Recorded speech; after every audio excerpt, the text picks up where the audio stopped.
I got into this to expose corruption and to change the narrative because I realized what was going on corporate wise. Yeah. And you know that's why I did it. Well, again, I got in 2020. You got in much earlier.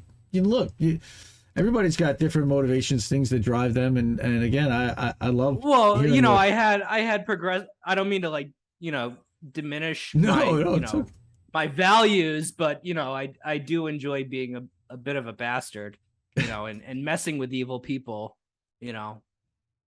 Well, again, your undercover work at the Freedom Summit definitely showcases that kind of thing. You know, where you went in and got all kinds of dirt and notes and asked all kinds of very innocent questions and recorded it all to be able to tell everyone, here's the dirty shit that's going on behind the scenes, while they're sitting at $5,000 a plate lunches that's being held by religious, respectable organizations that are talking about, babies in China, and it's some spicy stuff. I highly encourage everyone to go back to Alex's Substack and take a look at some of the topics that were discussed in that meeting. And there were some attendees I wanted to mention. I went back and was skimming it, and I remember in the header it says that Nancy Pelosi, Mike Pompeo, and Josh Hawley were all in attendance, and given Blinken the whole too. And Blinken, right. Give it and again, Rokfin, yeah. So given all of the stuff this week that happened with Taiwan and Pompeo offering to go over on Nancy's jet, again, it's just further cementing this idea of the uniparty that they're all kind of, they may not like each other. It's all theater in the end, and it's all about the wallet. It's all about defending and promoting certain interests abroad, and that's really where they all end up coming together, and it's always coming together to screw the masses and global South. That's what we've seen. You also have been doing... and it was sponsored by two different cults that believe in aliens. And I'm not just saying like you and I might say like, oh yeah, the intelligent life probably exists, probably. I mean, like really like alien fearing or worshiping, depending on which one, like bona fide cults, were sponsoring this event. Also all these like, really fervent anti-gay far right Christian organizations. So, that was what was interesting to me, was to see. I mean, yeah, it's on one hand, it's like, yeah, Republicans and Democrats are like, working to undermine China or do regime change or balkanize it. But what's really interesting is that, like, here are the top people in the Democratic and Republican Party at a conference sponsored by the Church of Scientology and Falun Gong. I mean, that to me,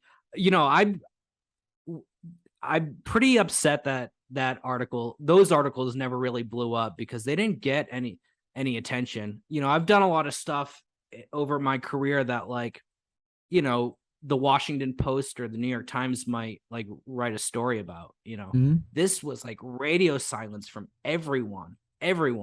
I think I did like one or two interviews about it on just like podcasts. Mm-hmm. So it was pretty disappointing to me that didn't really blow up. I thought I had this huge scandal, and I did, but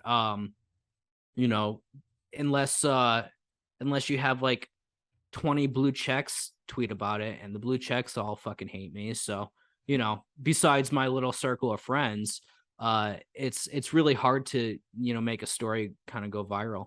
It's, what? It's really interesting that you say that, because this is a topic that we've been talking about quite a bit, which is this bubble that we've been placed in digitally.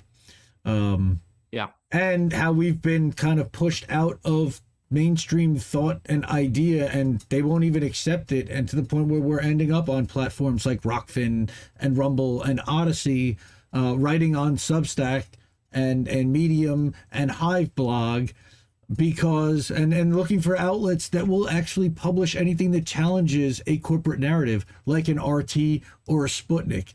A TNT Radio, thank goodness for them. They hired Misty earlier this year, and she loves working with them, and she can't rave enough about how they're all about freedom of speech. And what does the future look like? Again, it's looking more dystopian.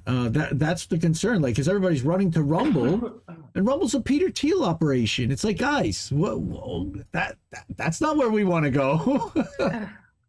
Yeah, I mean, I don't care about that, right? Like, I think that any place that you might go is gonna have issues as far as like who backs it. I have no qualms with Rumble itself. I don't if they're gonna like take a stance against censorship, fine. Oh yeah, You know? we're on it. We're there. I mean, again, we're being pushed out. Right. Again, YouTube will algorithm us out to death. We can't get any play within YouTube, no matter what we do, because we don't want to put pictures of scantily clad women and use certain clickbaity names and words like destroyed and or obliterated in the titles. And there's ways to game that thing. My favorite is eviscerate. Eviscerate. I love when they use that. Yeah. Destroyed. Yeah. How? Okay. Are they still here? Yeah. The destroyed thing just kills me. But one of the other big narratives that they've been doing tremendous amount of censorship over is something that you've done a couple of really big articles back in early March, talking about the infiltration of the Nazis and in Azov with regard to Ukraine and Russia.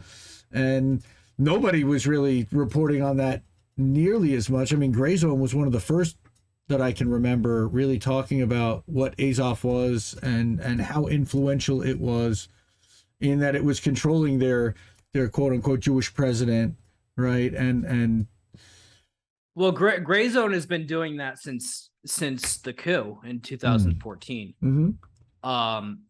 You know, and I was lucky enough to have I got a real education in international politics while I was at RT.